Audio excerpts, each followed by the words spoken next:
Tuning in to the online broadcast network, AfterBuzz TV. Over 20 million weekly downloads in over 150 countries, and your number one source for after-show entertainment. Very good team. Johnson.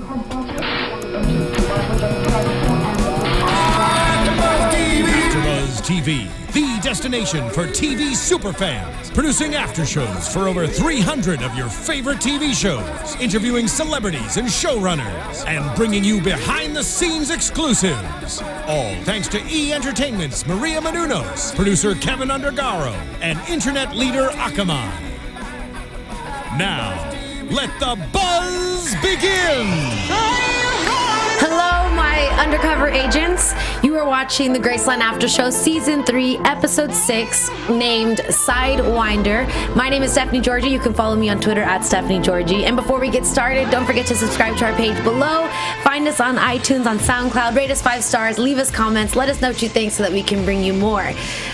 Stephen Lemieux is not here today, but I have the most absolutely fabulous co-host, Tiana Hobson. Where can they find you on Twitter? I'm on Twitter and Instagram at the Tiana Hobson. Thank you, Steffi G, for having me.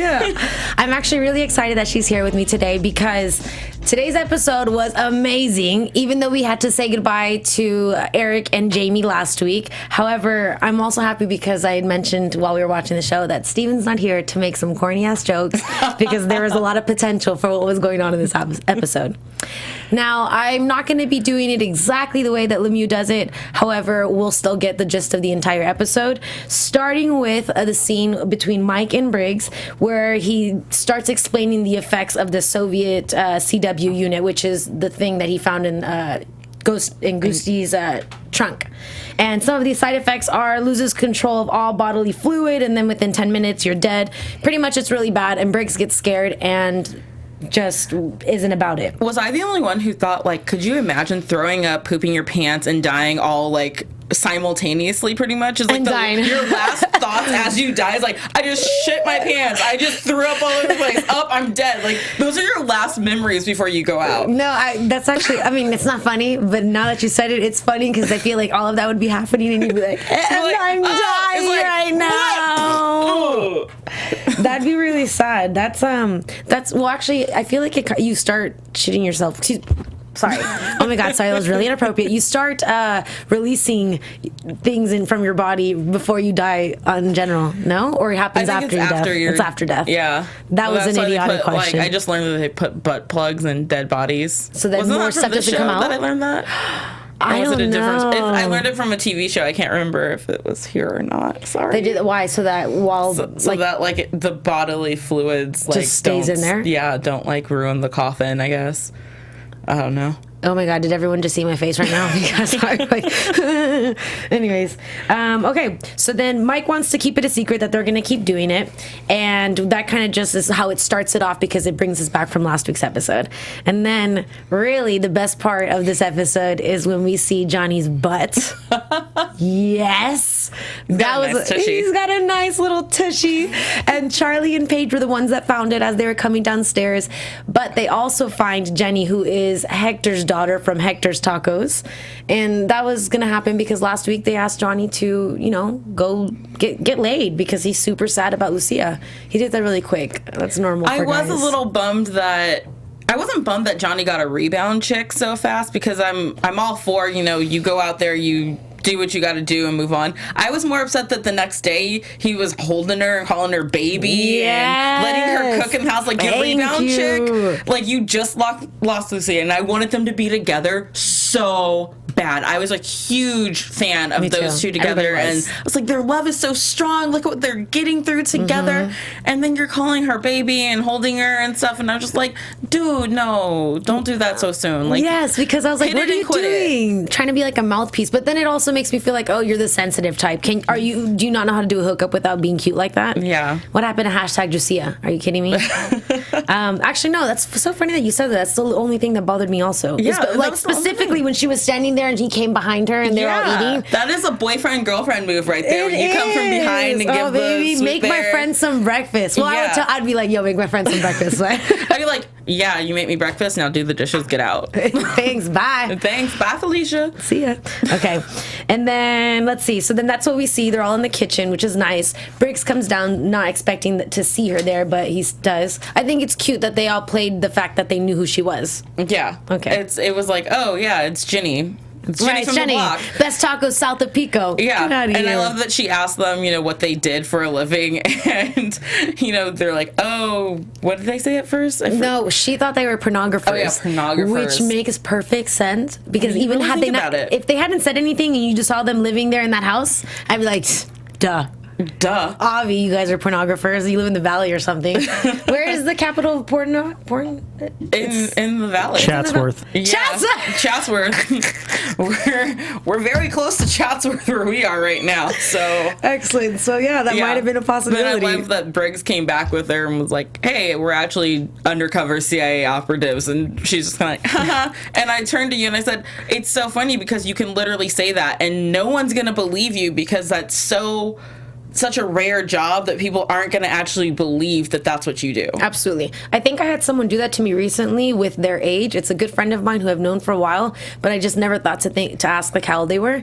And then they told me and I was like, yeah, shut up. And then just like a week later, I was like, oh my God, I think he really is that old. I just started really thinking about it. Anyways, so yep, that's the truth.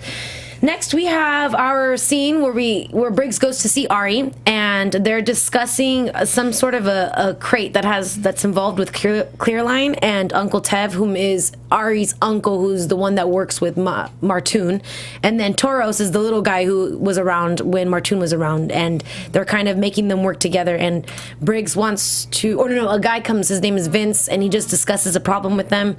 I actually don't understand what the connection was with all of that, but I will say this, the Armenian stuff confuses me most of the time, and I just let it play out, and then I'm like, oh, that's what was happening. They're doing something else to connect. Really, it's just another reason. I think they're just trying to find another way to bring them down. So this is just another shipment, something else that's going on illegally that they're going to follow so that they can get enough evidence to and last week we know that Briggs talked to Paige and she wanted to help out some more, and he was like, I need someone to be undercover in case Toros gets he gets one up, or he just gets out of the whole thing. Or in case when who is it, Uncle Tev, when he dies, because he's on his deathbed. So when he dies, if Toros gets the number one spot, the inheritance, then at least Paige is there with him as the right hand man. If it's Ari, then we have Briggs there, so it's covering either side depending on who gets it. And then Paige volunteers for this because she's the reason why Colby died when she burned the wrong finger. And I liked, there's one part that happens just a little bit later where he sees Charlie, and Charlie's like, volunteers don't jump on sinking ships. Right? So that just kind of sucks because it's like, Charlie, come on, man, don't put a damper on things. She's already helping him. Anyway, so they continue with that situation, and then they go to a hangar because the guy comes from Clearline, says that there is some manager lady who wants to take over his job, and what he needs the Sarkeesians to do is, to get rid of her. So then they go to the hangar, and instead what they find is Paige, who's the person that replaces the guy as a manager, and they discuss her. Briggs does his frightening antics and tries to scare her into, making the shipment happen, which is they needed a crate within 12 hours. Yeah, it was being held in Brazilian customs, and so they needed it out of there, and their normal guy was saying, he was going to have his hands tied for a couple days, and Paige is like, yo, I got this in 12 hours. 12 hours Give me less. 12 hours, I'm on it. And I will say this, Paige, I feel like a lot of people feel this way. Paige this season has not been my favorite person. Right. And this episode, I started liking her a little bit. Me too, but because, Steven would say, she's not being your sad Paige. It's like, okay, good, be an agent again. Please stop moping. Stop moping and stop getting your, being such a, which I hate to say this because we're two females on the show, but stop being such a damn girl. Yeah. Man up a little bit. Stop being so, sensitive. That's what I meant to say. Forget being a girl because everybody's sensitive these days. Don't take away our feminism cards. Yeah, I know. Sorry, damn it. But anyway, she stops being so sensitive, and you see her kind of just playing the game, doing her job, and unfortunately, part of that job involves some other things, which we'll get to in just a second. But So they get there within the 12 hours, and then Vince shows up saying, I spoke to Luhan from HR saying, when am I going to get my desk back? He finds out that he's not, because Paige swoops in trying to ask for 20%, acting like a boss, which was pretty cool. Yeah. And he does the job for them. And what Vince does to threaten this entire situation is say that he's going to go to customs himself. And he's like, forget about it. I don't even care if I go to trouble. Pretty much he's thinking he wouldn't because he's giving them up. However, Briggs... because Ari's about to shoot him, and we all know how ruthless Ari is. Briggs grabs him, and he has to do, again, like I said, he goes in there to stall, if you will, and make it one less death. Yeah. And then Sidewinder comes into play, the title of the show, which I did not know what it was called until he pronounced it. I still don't know what a Sidewinder. I should have Googled it before we started. I think it's the plane. It's a rattlesnake. Oh, he was talking about that. He was talking about that. The dad and everything. While the plane was happening. Yes. Thing. But here's my question about Briggs' character. I love that he's always on his feet. He's always thinking ahead. He's always taking situations and finding a way. Like, where does he come up with these stories? Are these actual facts from his real life that happened? Like that story with his dad. How do you pull that out of nowhere? You had no idea that Ari was going to pull a gun on this guy and try and shoot him, and then you come out of the woodworks with this story about your bicycle and rattlesnakes. Tell me, it didn't make you think of the Joker. Yeah. Okay, well, sorry. But no, that's funny that you mentioned it, because that's exactly what I thought when it was happening. I was like, where did you just come with this elaborate story? So very detailed. Like, let me tell you some of the reasons why I'm effed up inside. So I'm starting to think, like, are these actual stories that have happened to him? Should we really be listening to Briggs' stories more carefully to understand his character a little bit? Yeah. Because that is, like, so crazy. No, but he did it. Sometimes it bothers me when he does it, because I feel like Briggs will come in there and be like, yeah, well, when he tries to act too hard, I'm like, you're kind of blowing your cover right now because you're being stupid. And even Toro says it later when he goes, I feel like every chance you get, you keep trying to, like, make a stab at me. So that gets suspicious. But in this case, it was perfectly done. And then he scares Vince by putting his face up to the propeller, and he got so very close, which I got scared about, because that's people get, like, messed up all the time. In fact, and it was and it was going, but what he did was just place his face on it so that it burns half of it. I'm still so surprised I didn't just get sucked in, because those things are super powerful. However, it was a small jet, so that's understandable. But so he scares him, then he drops, and they kind of just leave it at that, and then he saves him because he doesn't get shot by Ari. Hey, it's either have your face burned or be dead. Be dead. What do you want? Choose it. Yours. Yeah. Okay. And the good thing about Briggs doing that is karma's on his side as well as it is on Gusti's. In the next scene, we have Gusti talking about, he's praying, and Mike shows up at the house with, I don't know what the wife's name is. I keep forgetting her name. But I forgot to. He shows up at the wife's house and Gusti's house, and Gusti is meditating. And he continues to say how, every day we have a reasons to thank the gods because they're giving us something, whether it's sun, whether it's water, the air that we breathe. So it's good for us to give some time back, and that's what you call good karma, giving a little and whatever. And then Mike goes into this whole conservation of energy, which describes the transformation of life and whatnot. And then the wife laughs and is like, oh, you two are a match made in heaven, which I think is perfect, because Mike at this point is playing his case where he needs Gusti to be on his side. He needs Gusti to trust him. So he's building a very natural and good bond between each other.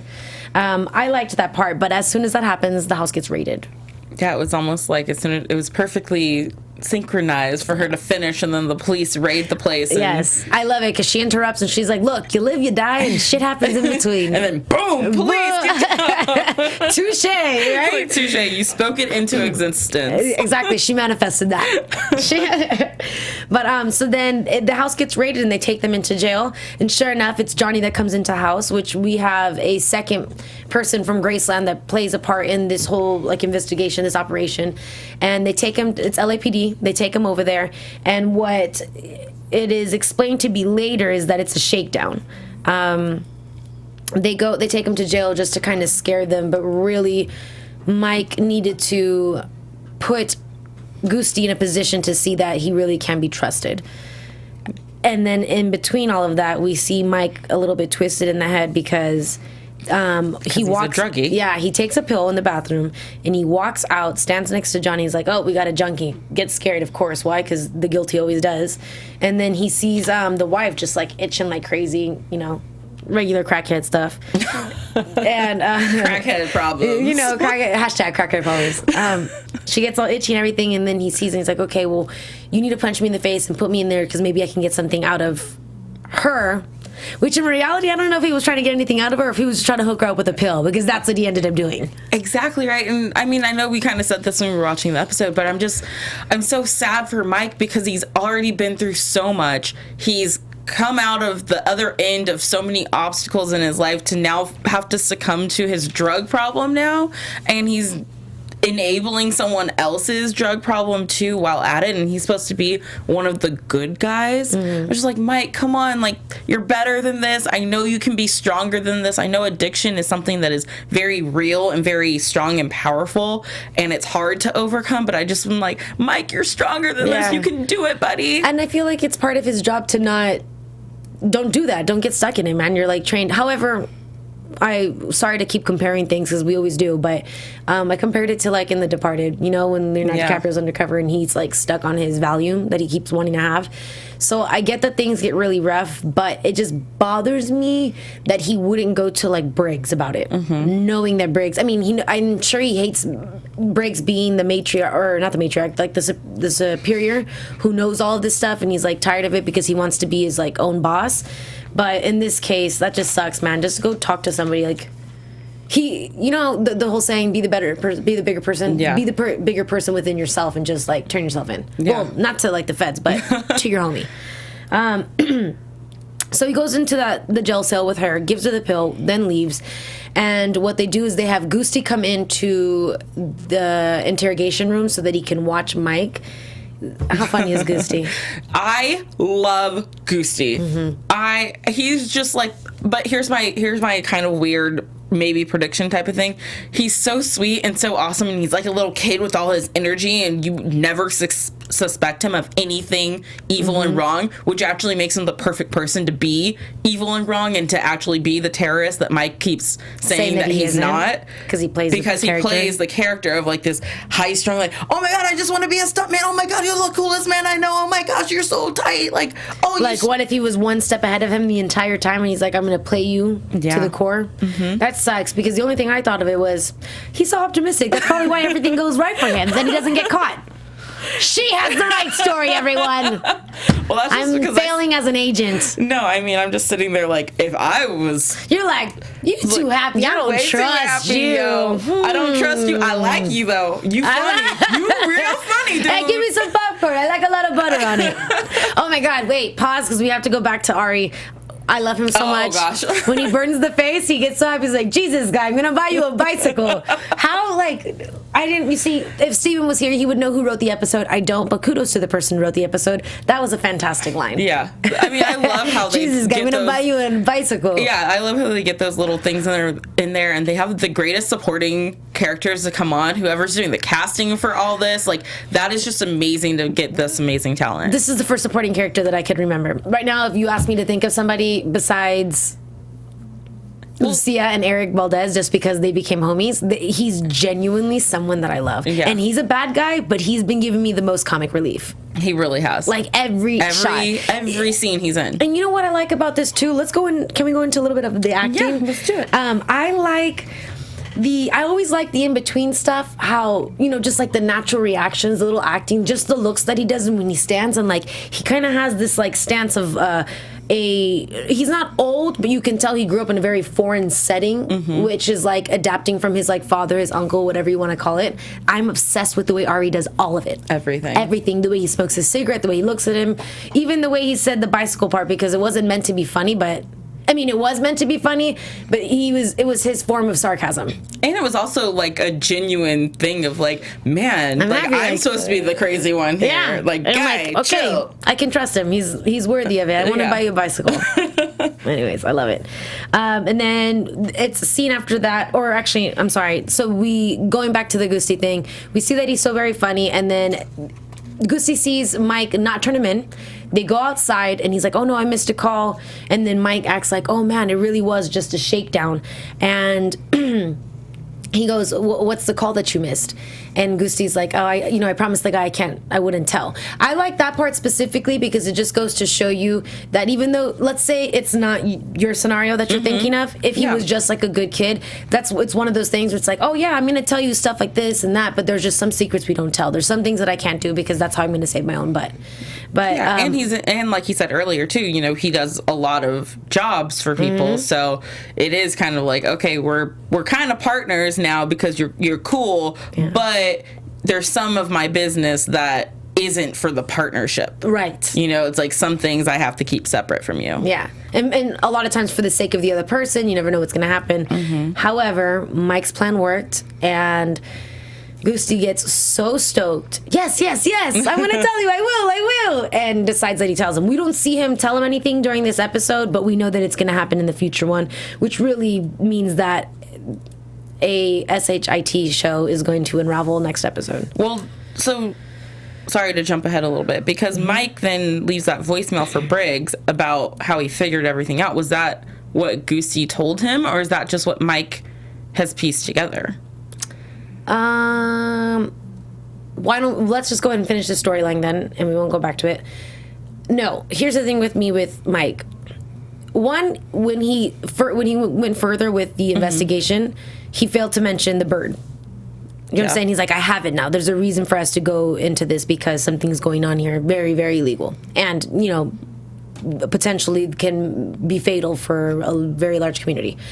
And he didn't say anything, and I think that the way he was sitting there, kind of like a crackhead, like, I don't know if you paid attention to all this, but he was sitting on the toilet, which is fine, but his legs were like super close together, and then he was like drawing stuff on the window, and I'm like, oh my god, what's going on with you? And his whole thing is going back to, this is the conversation that I found, which is one of the predictions I made last week. He found that that interaction, that deal online, and so now he's going further into it, and he kind of breaks it all down, which is what we saw as an audience, but him figuring it out on his own. Okay. And then kind of really, I think he's making it so that he could stay. I think his whole reason for he's like, I can't miss that next call because he's going to call back. I really do think that he just wanted to kick in and be like, homegirl's probably going to offer me some. Yeah. Okay. I was just confused by that, but I what do you mean? It. Well, I just wasn't sure. Like, you're like, what else did he find out new? Yeah, because it was like Gusti's like, yeah, I'm gonna tell you, and then he made the phone call to Briggs, so I just wasn't sure if we just didn't get to see, and that this is just him relaying information to Briggs from Gusti, or if this was just him on Oxy putting things together. I've never been on Oxy, so I don't really know how your brain works. But I feel like, this is really sad to say, there were some kids in my high school that would do Oxy, but I don't think they ever tripped out. I thought it was just like a muscle relaxer. That's what I kind of thought too, but the way that they're like, he's acting like it's heroin and hanging, like itching for it, it's definitely very strong Vicodin, if that's right. If that's what it's supposed to be. I don't know, but we'll see what happens, because I'm trying to figure out what they're trying to do for that whole the situation with the specific drugs, especially because she started smoking it and then it turned into a crack thing. Yeah. But we leave off on that. He says nothing to him except for it sounded like a recap. Mm-hmm. He's like, let me tell you what already happened, and then I'm going to stay here because I need to catch that phone call. I guess, though, what that sounded like is that Gusti didn't tell him anything. Yeah. And that now he just needs to wait for that phone call, and at that point he would continue with that. Let's see. Next, we have Charlie and Jakes. We go back to the swamp land to make a deal, and Jakes, man, every episode, dude, this guy's too cool. Jakes is one of the most underappreciated characters on this show. I think so. I think he's great and brilliant, and that I love his character so much, and I feel like his character is always kind of the odd man out in ways until they involve him, and I was so glad that he got to be involved in this one, because he kind of stepped up to the plate and he took a bigger role than he usually takes with most of the cases and stuff too, because Mike couldn't go with Charlie, so he's like, I'll do it. Right. And even everyone kind of looked at him like, really, you're gonna do it? Like, can you pull this off? And he's like, Man, please. get out of here. Look at these fresh threads I got here. He was awesome. He was super fresh to death. Actually, no. I mean, but that's what I love him. However, Jake's is always everyone's right-hand man. Yeah. In everything that anything's happened. And I was saying how he's like the one character where I don't see why he's just so needed for everything that happens. His character is never going to be in jeopardy of like losing his life, even though I did get scared when they were in the middle of the swamp. But I just liked how he thought about it, and he was like, you know, if I'm going to be the money guy, I'm going to have to wear this suit. And then I was wondering how it was going to play out when when those rednecks started making fun of him. But it played out fine. So they get over there, and Charlie introduces Jermaine, the guy, the money guy, and says like, look, no, we want to make a deal. We want to up it. We want 5,000 units, and that's how it's going to go. They try to explain to him that that's not how it works. Really, it's an issue of trust. So they ask Jake, so like, hey, have you ever been hunting before? And then they take him out to go alligator hunting. And that gets really scary. That gets really scary really quick. Also, have you ever noticed that in a lot of TV shows, when there's a person who's in law enforcement who's doing something illegal, they're always doing it in their uniform? Like, he's like the sheriff of the county or something. You're right. And he's making drug deals. Every time we've seen him, he's in his full uniform. And almost, I don't know they're like, well, I'm on call right now. So I don't know if that's because while I'm doing these drug deals. Maybe one day if they get busted and they get ransacked, then he can just pretend like he's one of the officers and like pull his gun like, thanks for backup coming, guys. Yeah, I got these guys. Or if he's just really dumb and doing illegal stuff in his uniform. Yeah. I just can't figure it out, but I just noticed that tonight. I was like, but I feel like it happens on a lot of TV shows where they're always in their uniform. Yeah, they're the always only thing in I can think of is that if something were to happen, he'd be ready to be like, no, I'm actually here investigating myself. I guess. But that part does get scary because they throw chum in the water, which is like blood and guts, to reel in the alligators, and when that happens, they catch something while they're trying to intimidate Jakes, and they explain to him that what we have here is an issue of trust. Like, how do we know you're not going to turn us in if you're facing 60 years to life or life? And then they get a bite from the alligator, and the alligator pushes. I didn't expect that. I really liked that the cop looked dumb for a second because he got pulled down, hit his face, and then the other homeboy like falls into the water. It's like you both look like idiots right now. Yeah, they really did, especially because he could have gone eaten so quick. And then Jake's being, again, the boss that he is, grabs the gun, bah, bah, bah, bah, bah. What? He gets scared, and then they're like, oh, where is he? And then he floats up dead. And then he looks over at the cop and he's like, look, if it's an assurance of if I'm not going to say anything or whatever, I can't really give that to you because you don't know what's going to happen until it happens. But if it's an assurance that I'm going to do my best so that we don't get caught and that I get my money also, you got this. Boom. Made the deal. Solid. Just like that. Drop the mic. Drop the mic. Drops Get the out of mic. here. Like, I got this covered. Right? And then Charlie's like, what happened to your nose? This, and that. And then they're good to go. So now we just have to wait until next week to see how that storyline falls out or falls into play or whatever. And then we have back again to the Armenians. After that is we see that Toros wants to get rid of Ari because he wants Paige to himself because they ended up receiving the package, which this all happened when they burned Vince's face. But then they have to go for a meeting to discuss more business. Mm-hmm. And this time Paige brings a translator, which we're lucky about that because she felt like she didn't trust the situation because you don't know what they're saying. And then they're listening as they're speaking, and he's pouring... Ari's trying to pour himself a drink, and then Toro stops him and he's like, no more for you, friend, because you tend to black out and people die after that. Which is touché. Very true. Absolutely. So then they continue to listen, and then while they're exchanging words, Paige is listening, and the translator tells her that they're going to kill our guy. We need to get an agent in there. Paige, light bulb, puts into play. And, oh, sorry, that just reminded me of last week's episode when Goosey's like, you have a light bulb? When he gets an idea, you have a light bulb? So she has a light bulb at this moment. And she runs in, does it perfectly. Were you going to say something? No. Okay. Runs in perfectly. And I like that she kind of backs in and then turns around. She's like, oh, she looks cute. But my only thing was like, girl, you better stop breathing hard. Because why'd you show up? I was like, why are you breathing hard? I was like, mean, dude. First of all, you don't have a car in the driveway, so if he's really thinking logically about how you just appeared at the right time, right now in the middle of this heated argument, there's no car outside. You're breathing heavy, like you just ran here. She was like, "Oh, my bad, boo. Uber dropped me off like a little block away." Uber dropped me, and then you're showing up unannounced. Luckily, he did give you a card with like all his personal information on it, which earlier. They emphasized, which made this allowed to happen. Yeah, thank which goodness. made it allowed to happen, but it was still like, girl, I know you were trying to rush in there to save Briggs' life and everything, but I don't know how far away that car was parked either, but it was just like, take a second, ring the around, and like take one deep breath, and then you gotta fake it at least a little bit. I know. Take a breath before you knock on the door. Yeah. Jeez Louise.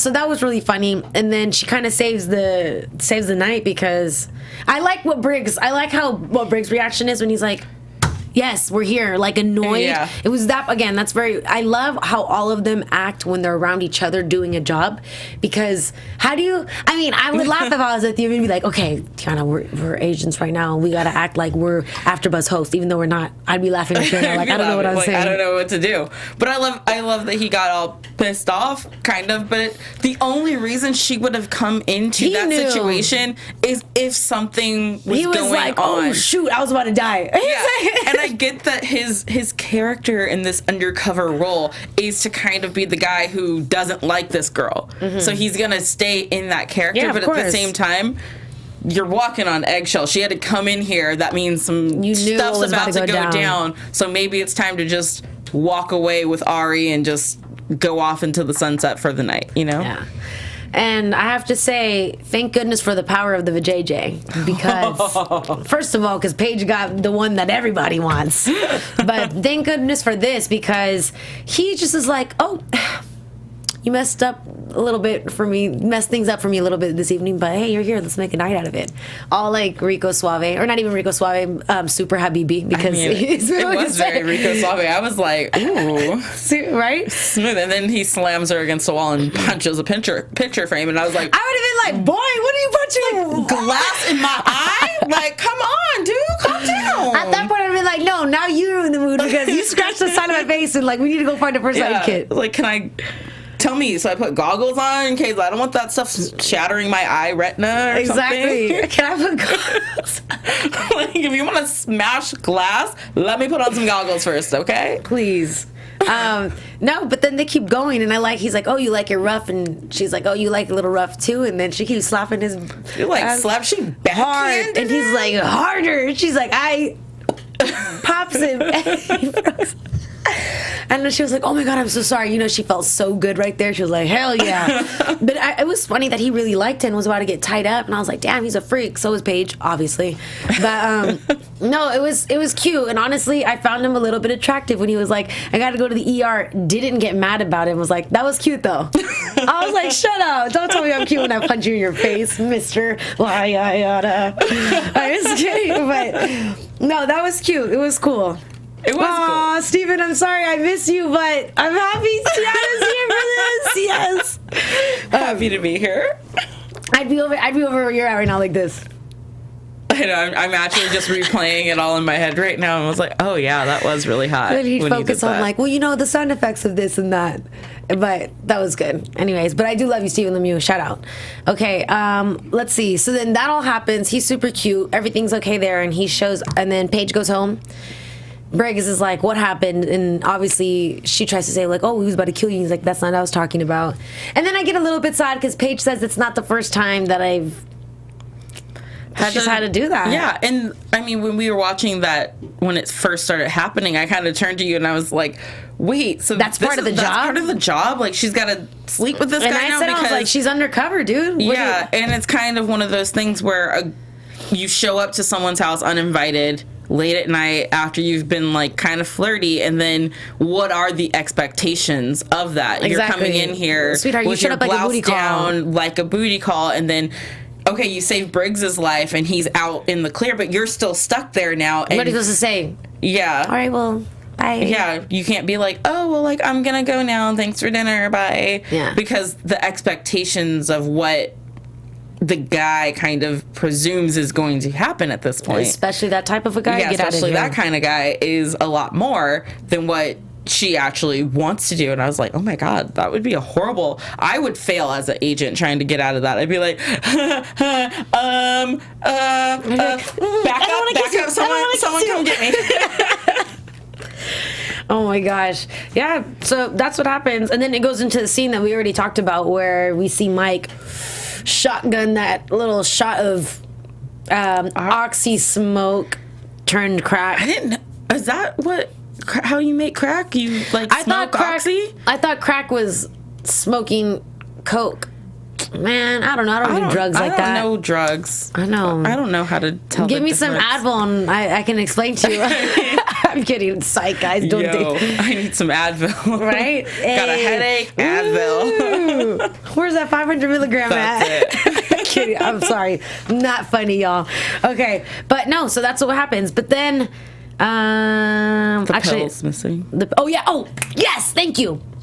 So then they're all round up in a family meeting at the Graceland house, and everyone shows up. And of course, because Charlie's not an idiot, she knows exactly what she has, and she notices there are 20 pills missing from her oxy thing, which sucks because she needs that for part of her investigation, no?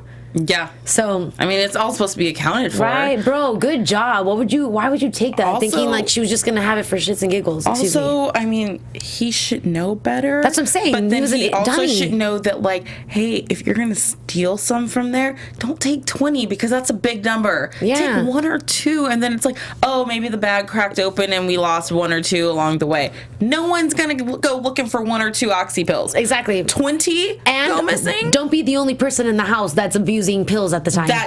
That people know. That people know about. That people know you've been abusing these pills.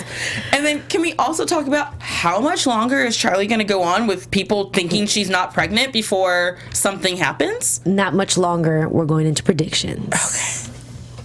Hit it, maestro. Yeah, not much longer. It's really starting to give me anxiety. Yeah. Because it's like, okay, first time, you don't do it and you go to Florida and find the guy anyway. Okay, that's cool. But now she's like checking herself out in the mirror, looking She's at got a a little bump. baby bump. And I'm like, last week she was eating, like she almost burned the house down trying to make like tuna in the morning or something like that. It's like, What are you doing? what are you doing? I just want to shake everyone down and be like, what are you doing, Johnny? What are you doing, Charlie? What are you doing, Mike? What are you doing, Paige? Briggs is the only one who I'm not really like. You think he so? doesn't- Yeah, man, because he's a veteran, so he knows Yeah, what I he's mean, doing. it was like all last season. I was like, what are you doing, Right. Briggs? But right now, I kind of feel like, Now he's Briggs, daddy. Go do what you need to do. Literally. No, I think that something's gonna happen. I feel like, did we see her scream in the previews? I think something's gonna happen where they're gonna find out because, yeah, she's like sitting there like, oh, either she's got a hanger up there, which is not okay, or something else is going down, which is super sad, but we're gonna figure that out. Also, we see Johnny all tatted up. I think next episode is gonna be where everyone is involved in both cases. But the way that they made it pretty dramatic, and I'm a little worried that someone's gonna get kind of killed. Oh. Attempted killed. Okay. I can see that happening next week. I just want to give a shout out to Johnny because even with tattoos all over your face, you're still sexy. Right? I don't know how Boy. that works, but like it made him hotter with like On his tattoos face? all over in his face. And I was like, what? I'm not know. usually into that. It's okay, because when I saw your butt, I was like, why do I want to bite his butt cheeks for? It's true. I ain't sure of it. I mean, the things we think. The thing. But yeah, But I feel you. I think it'll be interesting to see next week and how this season kind of wraps up. Like, I want Mike's drug problem exposed. Yes. And I want I want Charlie's pregnancy exposed. And I want them, like, the whole house to be like, what were you two thinking? Yes. Like, get together, get on the same page. I hope that nothing happens to the baby, but then at the same time, all I keep thinking is she can't be an agent and a mom. Yeah. And I don't know if she's going to take the pregnancy to term and then give it up for adoption, or if I don't see her leaving Right. the house or just being an undercover agent. But she can't do both because as a mom, she wouldn't want to do both. Right. She with her couldn't. baby. I mean, you can, but no, you can't. You can't hide a baby in Graceland. Well, you can't be an undercover agent and be. Oh, I guess you can. I don't know. That's what undercover is about. But I don't know if she's going to be an undercover agent and have a baby. My thing is that I'm just kind of worried about Johnny because throughout this season, he has been quite a bit of a hothead.